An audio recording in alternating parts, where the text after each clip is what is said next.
शिवे सर्वारथ साधिके शरण नेत्र अम्बके गौरी नारायणी नमोस्तुते। अम्बे तू है जगदम्बे काली, जय दुर्गे खप्पर वाली, तेरे ही गाने भावे हो मैया, हम सब तारे तेरी आरती। जगदम्बे काली, जय दुर्गे खप्पर वाली, तेरे ही गाने भावे हो मैया, हम सब तारे तेरी आरती। अम्बे तू है जगदम्बे काली, जय दुर्गे खप्पर वाली, तेरे ही गाने भावे ओ मैया, हम सब तारे तेरी आरती।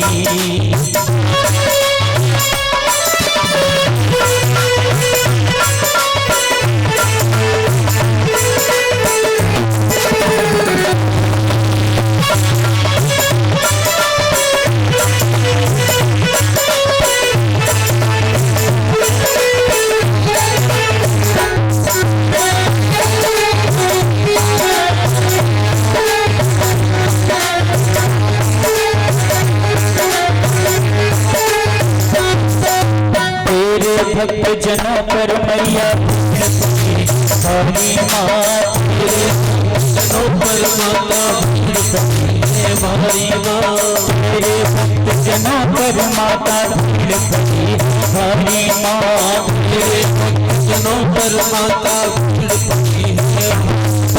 दानव दल पर टूट पड़ो माँ, दानव दल पर टूट पड़ो माँ, करके बदसाली ऐसे वाली दुखियों के बेड़े की वारी ओ मैया, हम सब तारे तेरी आरती। जगदम्बे काली, जय दुर्गे खप्पर वाली, तेरे ही गाने भावे ओ मैया, हम सब तारे तेरी आरती।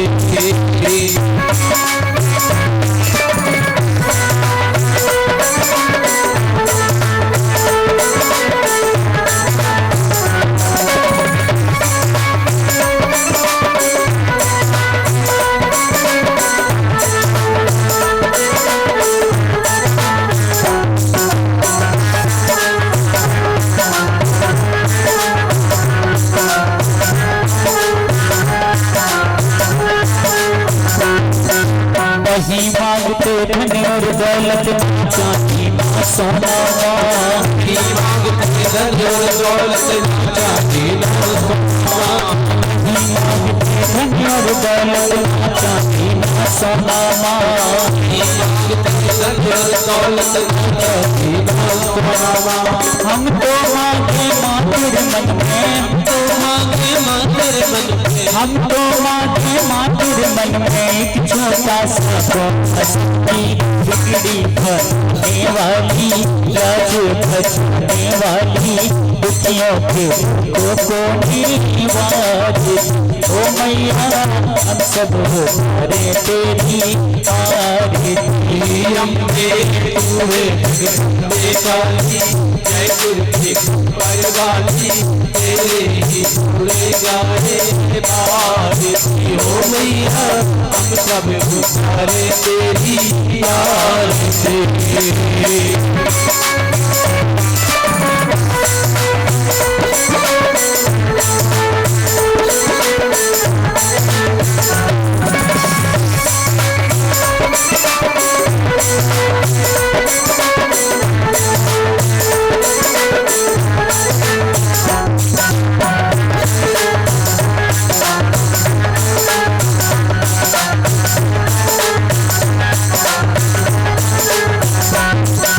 छोटा सा परिवार हमारा, सब भाई रखना माँ, छोटा सा परिवार हमारा, सब भाई रखना परिवार हमारा सदा बनाए रखना माँ,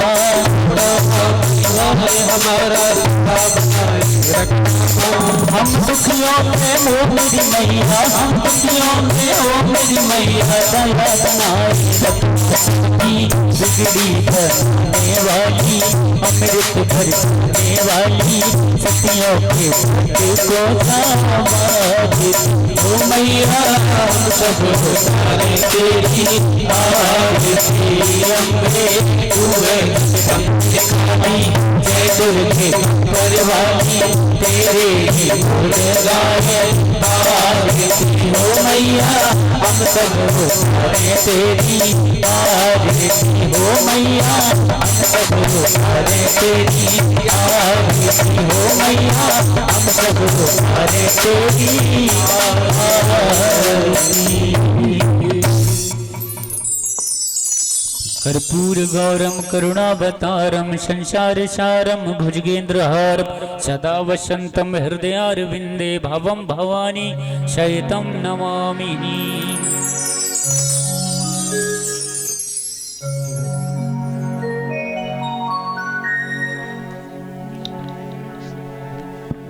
राधे राधे श्री राधे श्री राधे राधे श्री राधे।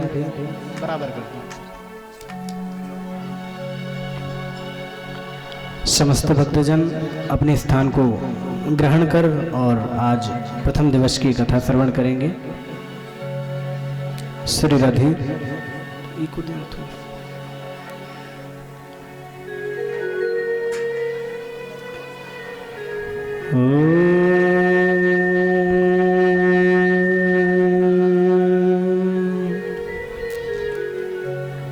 श्री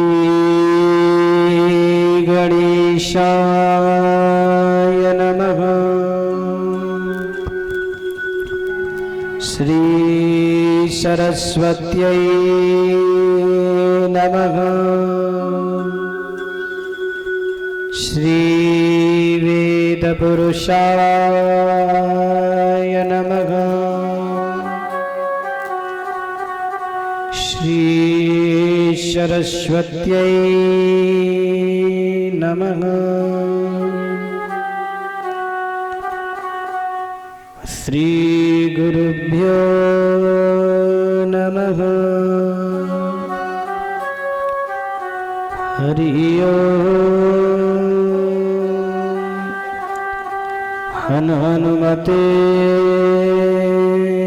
नमः।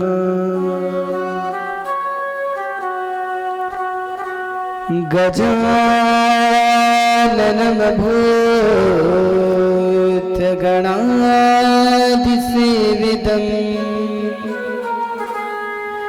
कपिध्वजम्बूफलचारुभक्षणम् उमाशुतमशोकविनाशकारकम्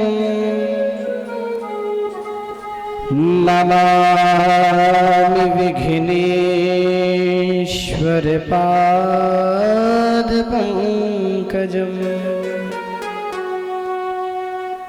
लम्बोदरं परमसुन्दरमेकदन्तम् रक्ताम्बरं त्रिनयनं परमं पवित्रम्। उद्यद्दिवाकर विभो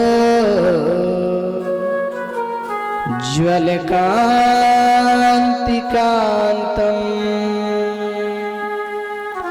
विघ्नेश्वरं सकलविघ्नहरं नमामि। ध्यानमूलं गुरोर्मूर्तिः पूजामूलं गुरोर्पदम् मन्त्रमूलं गुरोर्वाक्यम् मोक्षमूलं गुरुकृपा अतुलितबलधामं स्वर्णशैलावदेहम्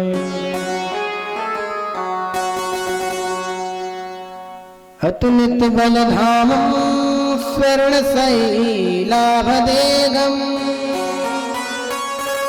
धनुजवनकृशानुं ज्ञानिनामाग्रगण्यम् सकलगुणनिधानं वानराणामधीशम् रघुपते प्रियभक्तं वातजातं नमामि। या देवी सर्वभूतेषु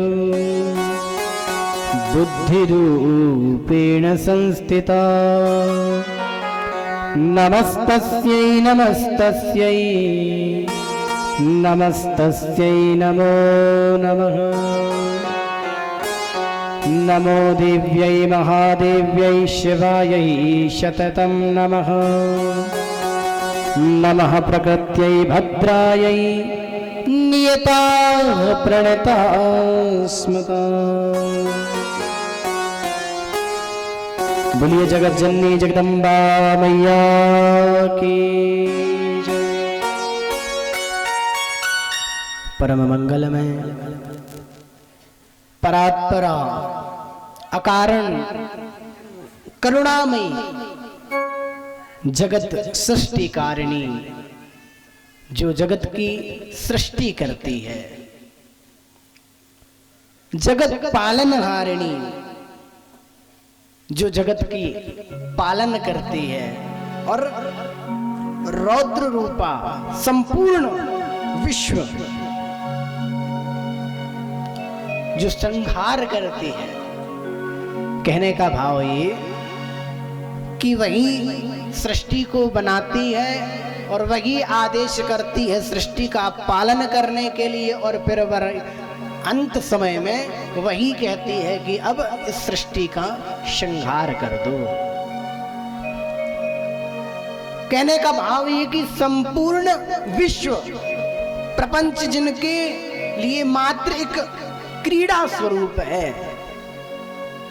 जैसे एक छोटा सा बच्चा होता है ना, जब तक इच्छा होती है तब तक वो अपने खिलौने के साथ खेलता रहता है, और जैसे ही उसकी इच्छा समाप्त हुई तो खिलौने को मिटा दिया। ऐसे ही जगदम्बा मैया जब तक इच्छा है तो ब्रह्मा जी को आदेश दिया कि जाइए सृष्टि की रचना कीजिए। उन्हीं की इच्छा से नारायण परब्रह्म परमात्मा क्या करते हैं? पालन करते हैं। और उन्हीं की इच्छा से, उन्हीं के आदेश से रौद्र रूप भगवान शंकर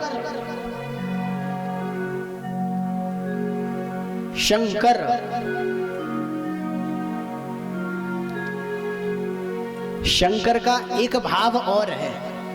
शंकर शब्द का एक बड़ा सुंदर भाव है। क्या? जो शंका से रहित हो वही शंकर है। और प्यारे, ये जो दुनिया है ना, ये जो सृष्टि है, कोई शंकर नहीं बन पाता। क्यों? क्योंकि सभी किसी ना किसी शंका में हैं, किसी ना किसी शंका में डूबे हुए हैं। ब्रह्मा विष्णु महेश द्वारा निरंतर जिनकी आराधना होती है, ऐसी प्रसन्न चित्त देवी भगवती को मेरा बारंबार प्रणाम है। और आप समस्त श्रोतागणों के हृदय में विराजमान जगत जननी जगदम्बा में माता, उन्हें भी इस व्यासपीठ से बारंबार प्रणाम है। और YouTube एवं Facebook के माध्यम से देख रहे समस्त भक्तों को भी इस व्यासपीठ से कोटि कोटि नमन। आइए आज आप ही के शास्त्री नगर में, जहां पर जगत जननी जगदम्बा मैया के आदेश से, परम ज्योति मैया के आदेश से और या 18 महापुराणों का जो संकल्प लिया है और यह द्वितीय वर्ष सर्वप्रथम श्रीमद् भागवत महापुराण। श्रीमद् भागवत महापुराण ने क्या किया, हमारे मत को अर्थात हमारे अहंकार को नष्ट कर दिया। और श्रीमद् देवी भागवत महापुराण ये द्वितीय वर्ष। आइए बड़े भाव के साथ हरि नाम संकीर्तन करते हुए, मां जगदम्बा का नाम लेते हुए और अपने मन तथा वाणी को पवित्र करते हैं, हरि नाम संकीर्तन करते हुए फिर कथा में प्रवेश बड़े भाव के साथ।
सावरियानंद लाल जी, मेरे प्राणों से प्यारे गोपाल जी।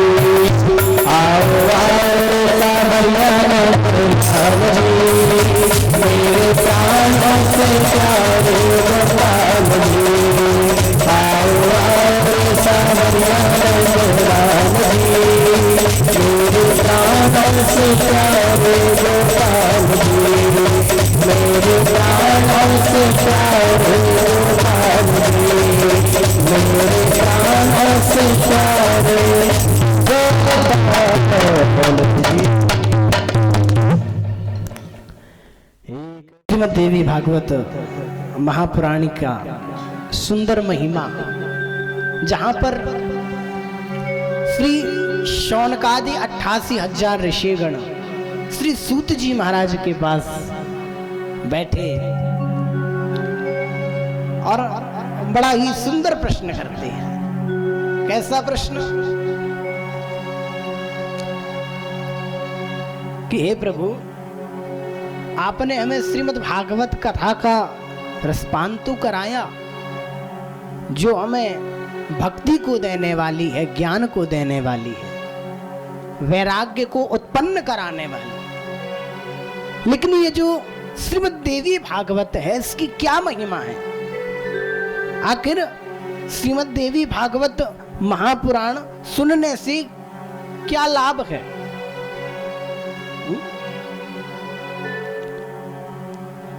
बनी सी बात है ना कि हम यदि कोई भी कार्य करते हैं तो सबसे पहले फायदे की बात जरूर सोचते हैं। हाँ, सत्य है कि नहीं? कोई भी कारण हो, चाहे वो भगवान की पूजा ही क्यों ना हो, पूजा निष्काम तो होती नहीं। मंदिर जाने से पहले माता रानी को देखो या ना देखो, लेकिन सबसे पहले यही मांगते हैं, भैया लड़के बच्चों की बुद्धि ठीक करो। या तो मांगेंगे धन नहीं है, निर्धन धन मांगेगा, मूर्ख विद्या मांगेगा, जिसके पास यश कीर्ति नहीं है तो वो अपना वर्चस्व मांगेगा। अर्थात कुछ ना कुछ फायदा देखना ही है। तो फिर श्री शौनकादि के जो ऋषि हैं 88,000, उन्होंने भी सही प्रश्न किया कि प्रभु ये तो बताइए कि श्रीमद् देवी भागवत महापुराण की महिमा क्या है, आखिर उससे श्रवण करने से क्या लाभ है।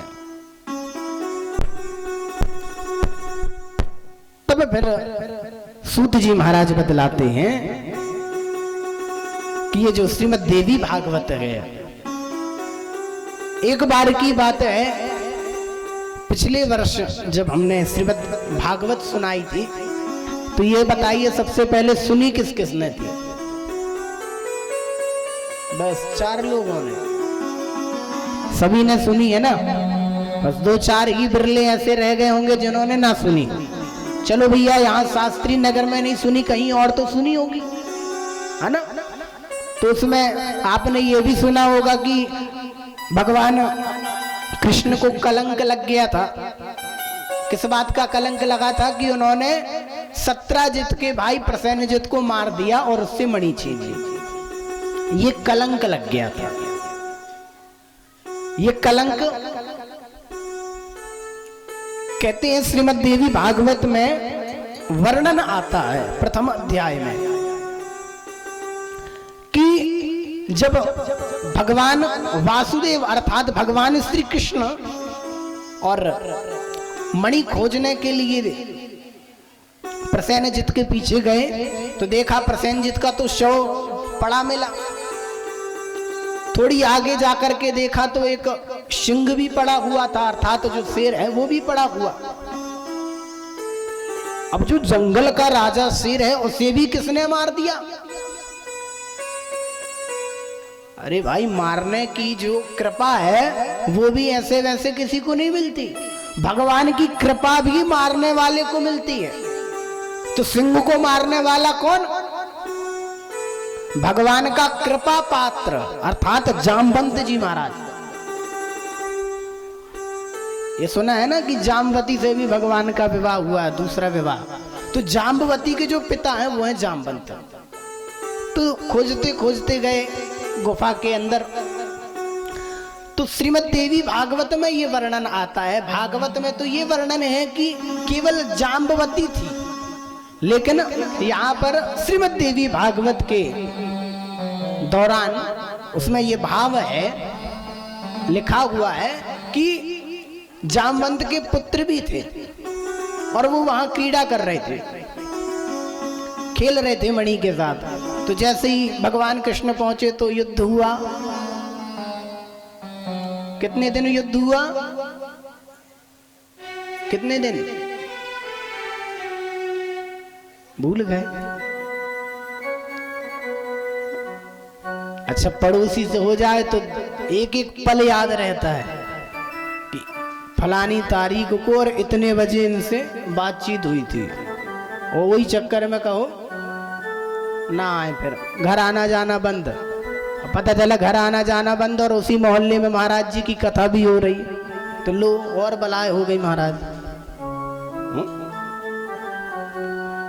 तो 28 दिन तक युद्ध चला है। कितने दिन? 28 दिन तक। लेकिन जो भगवान के द्वारपाल थे, गुफा के बाहर खड़े हुए थे, तो उन्होंने 12 दिन तक इंतजार किया। कितने? 12 दिन तक इंतजार किया और लौट करके आ गए। अब यहाँ पर भगवान वासुदेव की जो पिता हैं, वसुदेव जी महाराज, वो बड़ी चिंतित हो गए और कहने लगी प्रभु क्या करूं। नारद जी महाराज आए, नारद जी ने देखा क्या बात है, इतने चिंतित क्यों हो? क्या करें प्रभु, हमारा पुत्र को जो कलंक लगा है उस कलंक को मिटाने के लिए वो गए हुए हैं। कहती अच्छा, और भगवान कृष्ण की रक्षा के लिए और भगवान वासुदेव अर्थात वसुदेव जी महाराज भगवान के पिता, उन्होंने नारद जी महाराज से श्रीमद् देवी भागवत महापुराण को सुना, और जिसे सुन करके भगवान कृष्ण शीघ्र ही लौट करके आ गए। वो तो परम पिता परमात्मा है, लेकिन ये बताइए कि आप और हम कथा कह रहे हैं, आप कथा को श्रवण कर रहे हैं और सभी लोग अपने कार्य में भी रत हैं, तो जो जो जिस जिस कार्य को कर रहा है तो उसके पीछे किसका हाथ है? किसका हाथ है? उस शक्ति का। बिना शक्ति के ना आप और हम खा सकते हैं, बिना शक्ति के ना आप और हम बोल सकते हैं, बिना शक्ति के ना आप और हम सुन सकते हैं। भगवान शंकर भी बिना शक्ति के शिव हैं। कहने का भाव, जो शिव है ना, उसमें जो इकार है अर्थात शिव में जो ई की मात्रा लगी हुई है, यदि हम उसे भी हटा देते हैं तो वो शिव शव बन जाता है। तो जब वो महाकाल भी महाकाली के आगे शक्तिहीन होने के बाद उसका कोई अस्तित्व नहीं होता, उसी प्रकार हमारा और आपका बिना शक्ति के कोई भी अस्तित्व नहीं है। बोल जगत जननी जगदम्बा मैया की। और आज पहला दिन है, महिमा के साथ साथ एक सूचना और दे दूं कि बीच में कमी बिल्कुल मत करना जयकारा बोलने में, है ना। इसलिए कथा को 2 बजे से रखा गया कि 12 बजे 1 बजे तक आप लोगों का भोजन हो जाए, और फिर बढ़िया किसी प्रकार की ये ना रहे कि पंडित जी कुछ खा पी के नहीं आए, शक्ति नहीं थी जयकारा बोलने की। प्रेम से बोलो।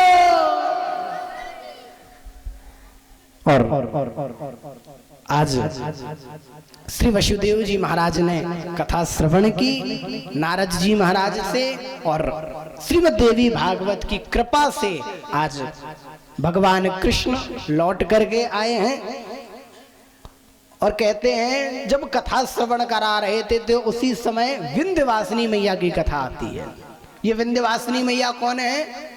ये विंध्यवासिनी मैया वही हैं जो भगवान कृष्ण का जब जन्म हुआ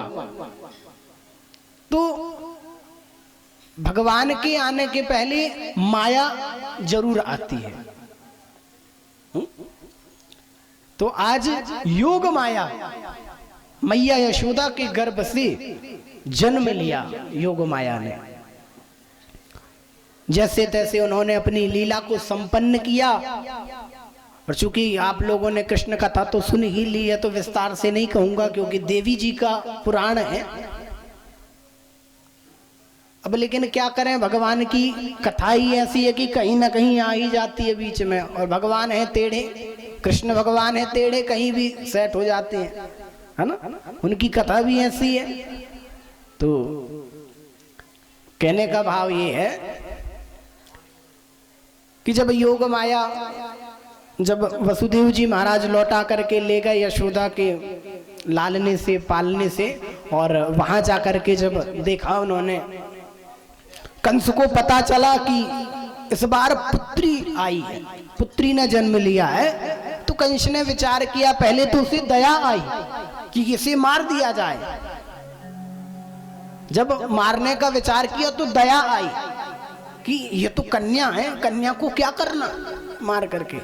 अभी एक विचार कीजिए, द्वापर युग में कंस जैसे पापी को भी दया आ गई, जो कितना बड़ा पापी था, उसे लगा कि हम ये कन्या भ्रूण हत्या क्यों करें।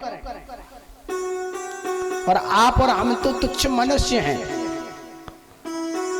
और ये देख रहे हैं जगत में क्या कि कन्या भ्रूण हत्या बहुत हो रही है। जहां देखो वहीं बस कन्या हुई है। अब यदि किसी से पूछ लो ना कि 2 कन्या होने के बाद यदि कोई से पूछो, भैया इस बार क्या आया, लाला आई कि लाली आई, तो लाली का जब शब्द सुनो तो बड़े दुखी होकर के, जैसे मानो कोई दरिद्रता आ गई हो। कहते पंडित जी बस वही है, फिर से लड़की हो गई। और प्यारे हम और आपको तो ये तो पता है ना कि कन्या का कितना बड़ा भाव है। जगदम्बा मैया आदि शक्ति उन्हीं की अंश। कौन? विंध्यवासिनी मैया। जैसे ही कंस को जब दया आई, लेकिन फिर कहते हैं ना कि नारद जी महाराज तो बैठे ही थे मती में। क्यों बैठे थे भैया? जब तक ये पापी के पाप का घड़ा भरेगा नहीं तो भगवान भी कैसे इस पर हावी हो सकते हैं। तो आज जैसे ही गए और उठा करके जैसे ही पटकना चाहा शिलाप है कि माँ जगत जननी जगदम्बा मैया प्रकट हो गई। और प्रकट हो करके उन्होंने कहा कि हे कंस पापी, तुझे मारने वाला तो पैदा हो चुका है। और यही माँ जगत जननी जगदम्बा मैया की अंश माँ विंध्यवासिनी विंध्याचल पर्वत पर जाकर के निवास करने लगी। बोलिए विंध्यवासिनी मैया की जय। कहते एक बार की बात है, कुंभज ऋषि अर्थात अगस्त्य ऋषि भगवान कार्तिकेय जी के पास गए और उन्होंने भी कहा कि हमें देवी भागवत की महिमा को सुनाइए। तो तब कार्तिक जी ने एक बड़ी सुंदर जो कथा महात्म्य में आती है, अभी हमने देवी भागवत में प्रवेश नहीं किया, अभी केवल महिमा बता रहे हैं। क्यों? क्योंकि जब तक हम किसी की महिमा को नहीं जानते उसके प्रति प्रेम उत्पन्न नहीं होता। क्योंकि तुलसीदास जी महाराज ने भी लिखा है ना, जाने बिनु ना होय परतीति, जाने बिनु ना होय परतीति, बिनु परतीति होय नहीं प्रीति, बिनु परतीति होय नहीं प्रीति। जब तक हम भगवान की महिमा को जान नहीं लेते। किसी की भी महिमा हो, जब तक जानेंगे नहीं तब तक उसके प्रति प्रीति नहीं होती, और जब तक प्रीति नहीं होगी तब तक उसका भान नहीं होता, उसके प्रति प्रेम उत्पन्न नहीं होता। बिनु परतीति हो ये नहीं प्रीति। बोलिए बाके बिहारी लाल की जय। जगत जननी जगदम्बा मैया की जय।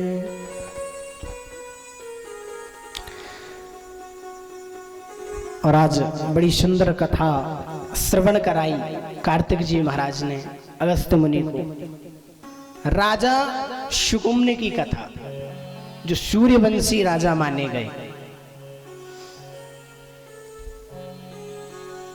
कहते हैं एक बार की बात है, ये जो सुगुम्न नाम के राजा थे, इनके माता पिता ने अपने ब्राह्मणों से पुत्रेष्टि यज्ञ करवाया, क्योंकि सबसे बड़ी विडंबना सूर्यवंश में ये होती थी कि पुत्र बड़े मुश्किल से होते थे, चाहे वो पुत्र हो या पुत्री हो, वंश बढ़ने में बड़ी दिक्कत होती थी। तो जब उन्होंने पुत्रेष्टि यज्ञ कराया,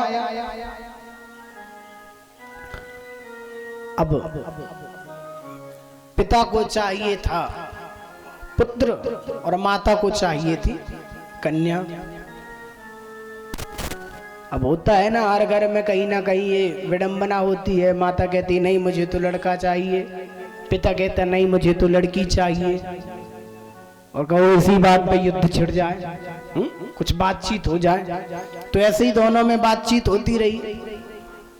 तो जो सूर्यवंश के राजा थे, उनकी जो पत्नी थी वो रात्रि में आई और ब्राह्मणों के जो होता है, होता कहते ही यज्ञ में जो ब्राह्मण होते तो सबका नामकरण किया जाता है। किसी को ब्रह्मा की उपाधि दी जाती है, किसी को होता की, किसी को कुछ की, अनेक अनेक उपाधियां दी जाती हैं। तो जो यज्ञ का होता है वो मुख्य होता है। तो उसे कहा, सूर्यवंश की जो रानी है उन्होंने आदेश दिया कि राजा ने तो कहा है पुत्र हो, लेकिन मेरा कहना है कि पुत्री हो, और आप यज्ञ कीजिए कि पुत्री के नाम का संकल्प लीजिए कि कन्या होना चाहिए। अब चले गए और दक्षिणा ज्यादा दे दी। कहा कि मैं दुगनी दक्षिणा दूंगी और राजा को पता ना चल पावे। राजा से कहना हमने तो भाई पुत्र का ही संकल्प लिया था, पता नहीं कन्या कहां से आ गई, अब भाग्य में ही होगी। ऐसा बहला फुसला करके चली गई। समय बीतता गया और वहां पर पुत्री हो गई। अब जैसे ही पुत्री हुई, उनके जो यज्ञाचार्य थे वो वशिष्ठ जी थे, वशिष्ठ मुनि जो हैं।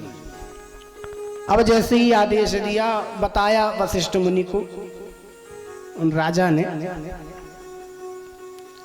कि प्रभु पुत्री हुई है, नामकरण भी हो गया, नाम रख दिया इला। क्या नाम रखा? इला नाम रख गया। और यहां पर जैसे तैसे पुनः वशिष्ठ जी ने यज्ञ किया और उस पुत्री को पुत्र बना दिया। क्या बना दिया? पुत्र बना दिया।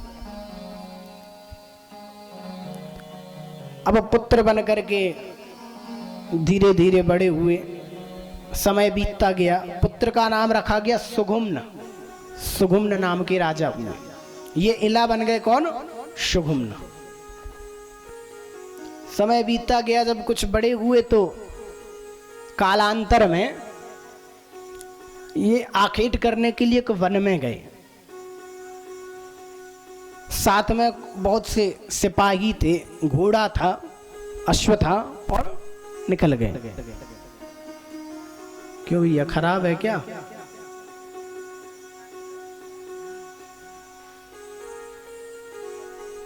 बोलिए जगत जननी जगदम्बा मैया की जय।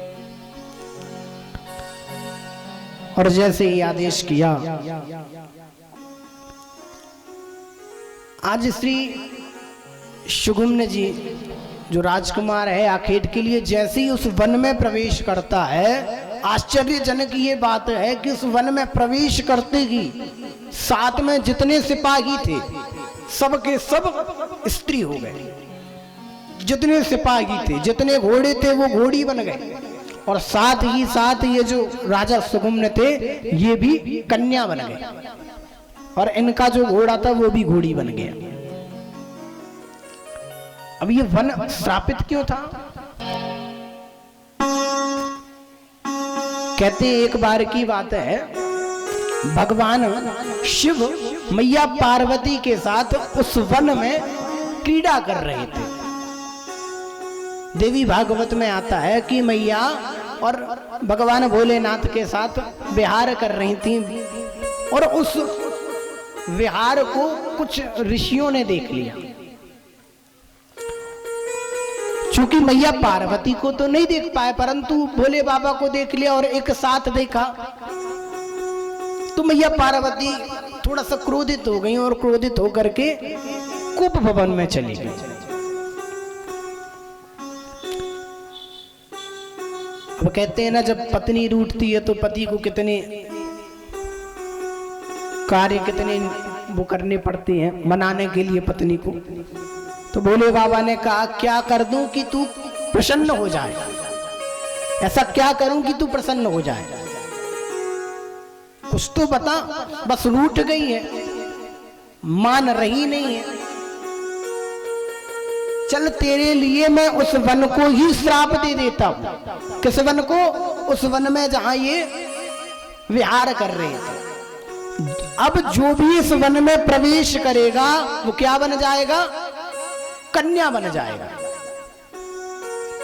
चूंकि वहां के आसपास के वन में आसपास जितने ग्राम थे तो सभी लोग जानते थे कि ये भगवान भोलेनाथ का श्रापित वन है, लेकिन राजा सुगुम्न तो आखेट के लिए आए थे, उन्हें कुछ पता नहीं था, और आकर के ये कन्या बन गए।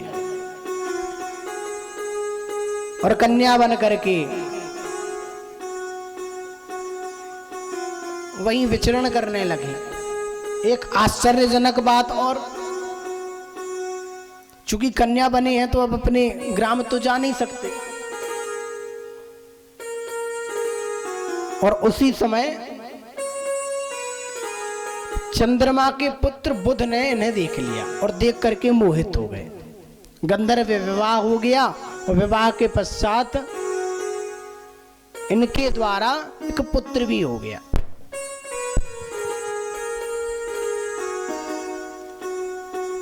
अब समय बीतता गया, वशिष्ठ मुनि भी बड़े आश्चर्यजनक कि राजा सुगुम्न आखेट के लिए गए हैं, अभी तक लौटे नहीं, देखा जाए। जहां तहां देख लिया सब जगह, और जब उस वन की बारी आई तो वशिष्ठ जी महाराज ने सोचा मैं अभी जाऊंगा तो मैं भी कन्या बन जाऊंगा, क्योंकि श्रापित है। जिस प्रकार वरदान कभी झूठा नहीं जाता, उस प्रकार श्राप भी कभी असत्य नहीं हो सकता। तो उन्होंने तुरंत अपने नेत्रों को बंद किया, और चूंकि त्रिकालज्ञ तो थे ही, जान गए। देखा भैया कुछ समय पहले ये आखेट के लिए यहाँ आए हुए थे, और देखा उन्होंने भोले बाबा से प्रार्थना की। भोले बाबा प्रसन्न हो गए, कहा मांगो वशिष्ठ मुनि क्या मांगना चाहते हो। तो उन्होंने कहा प्रभु ये हमारा जो आपके श्रापित वन में आ गया है, इसे आप वरदान दे दें कि ये पुत्र बन जाए। कहते बात ऐसी है कि श्राप तो लौटाया नहीं जा सकता, लेकिन हाँ एक कार्य है, एक वरदान ये दे सकता हूं कि 1 महीने ये पुत्र रहेंगे, 1 महीने स्त्री रहेंगे, 1 महीने पुरुष रहेंगे। अब वो राजा क्या करता, सुगुम्न जब स्त्री होता तो वन में आ जाता, अपने परिवार के साथ रहता, और जब पुरुष बन जाता तो अपना राज्य करता। अब बेचारा परेशान, 1 महीने जब पुरुष बना रहे तो अपने राज्य में रहे, और 1 महीने जब स्त्री रहे तो यहाँ रहे वन में। परेशान भाग दौड़ में वशिष्ठ मुनि के पास गया, क्योंकि गुरु ही है जो हर दुविधा से हमें निकाल सकते हैं। कहा गुरुदेव आप ही कुछ करिए। वशिष्ठ जी ने एक काम करो, भोले बाबा ने तो वरदान दे दिया है, अब आप जाइए किनके पास? जगत जननी जगदम्बा मैया के पास, क्योंकि दुर्गा सप्तशती में आया है, पुत्रो कुपुत्र जायेत क्वचिदपि माता कुमाता न भवति। क्योंकि वो श्राप माता ने तो दिया नहीं उस वन में, तो जो मैया है ना वो ही आपका निवारण कर सकती है।